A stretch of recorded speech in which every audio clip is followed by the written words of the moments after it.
Prime Minister Shinzo Abe of Japan received President Trump on Monday at Akasaka Palace in Tokyo, accompanied by a military honor guard.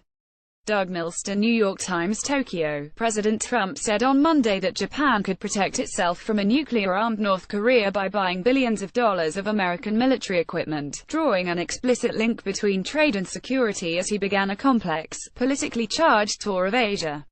By turns generous and challenging, Mr. Trump saluted Prime Minister Shinzo Abe as among his best friends in the club of world leaders.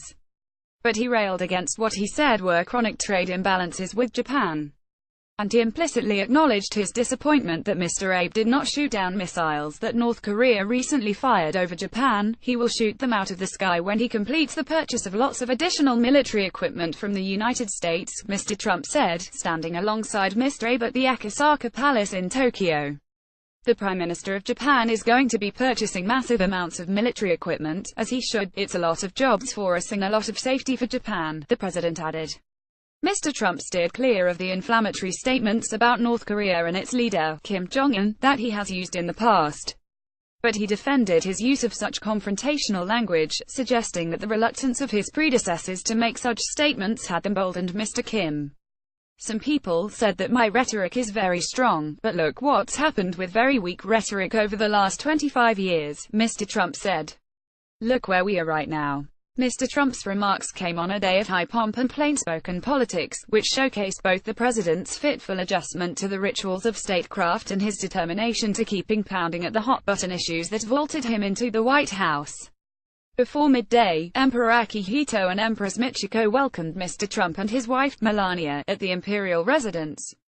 Afterward, the president was formally received by Mr. Abe on a red carpet at Akasaka Palace, a neo-Baroque building that resembles Buckingham Palace. The two men inspected an honor guard, glittering in gold braid, their rifles fixed with bayonets. Earlier, however, Mr. Trump used a breakfast meeting of Japanese and American business executives to dare a scathing critique of the trade relationship between the two countries. Japan, he said, bought virtually no cars from the United States while exporting millions of vehicles into the American market. Try building your cars in the United States instead of shipping them over, Mr. Trump said, disregarding the fact that Japanese car makers have built huge assembly plants in the United States. That's not too much to ask, he continued. Is that rude to ask? The President and the First Lady, Melania Trump, met Monday at Akasaka with the relatives of Japanese abducted by North Korea. Mr. Trump said their return would send a tremendous signal.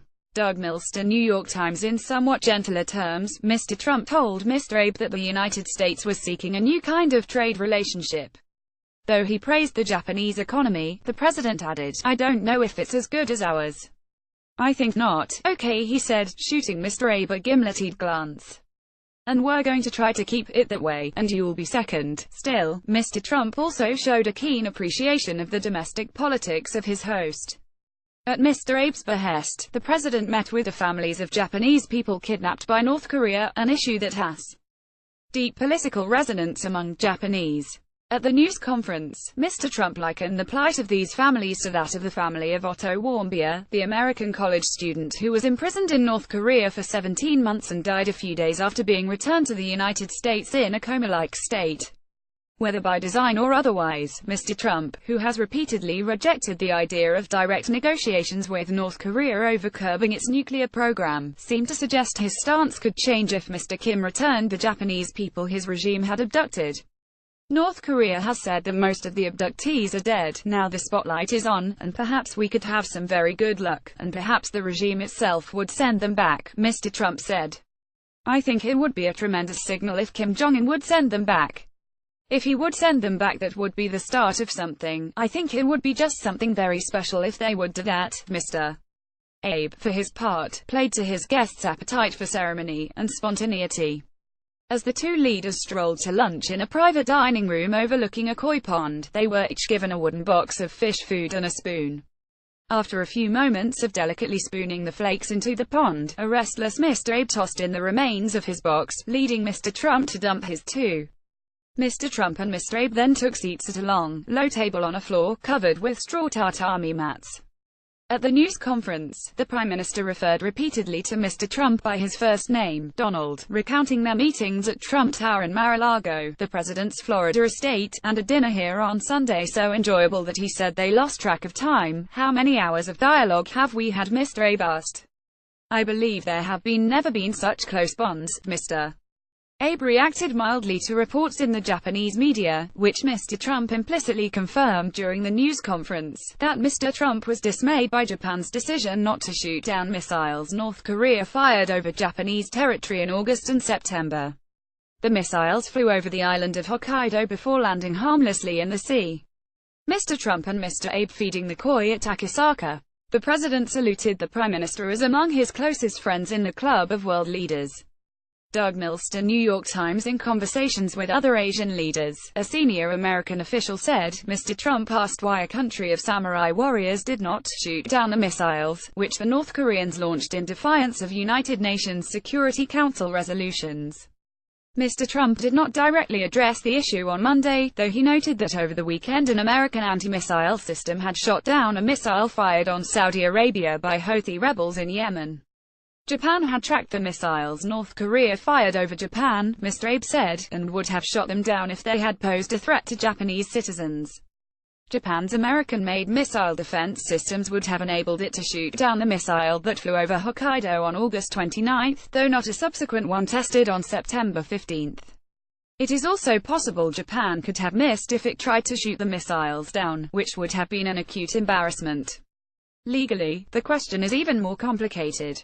Japan can only intercept a missile if its citizens are in danger or if there is an attack on an allied country that could jeopardize Japan's security, said Noboru Yamaguchi, professor of international relations at the International University of Japan in Niigata.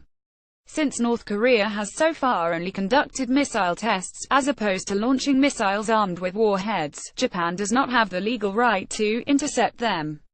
Moreover, said Mr. Yamaguchi, who is a retired lieutenant general in Japan's military, known as the Self-Defense Forces, the Prime Minister would need approval from Japan's parliament for any such action.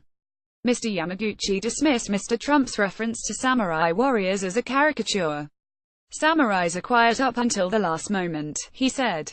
And at the last moment, samurais do things decisively. At a dinner at the Akasaka Palace on Monday night, Mr. Trump and Mr. Abe showered praise on each other, reminiscing about how the Japanese Prime Minister was an early visitor to the newly elected American president before he took office.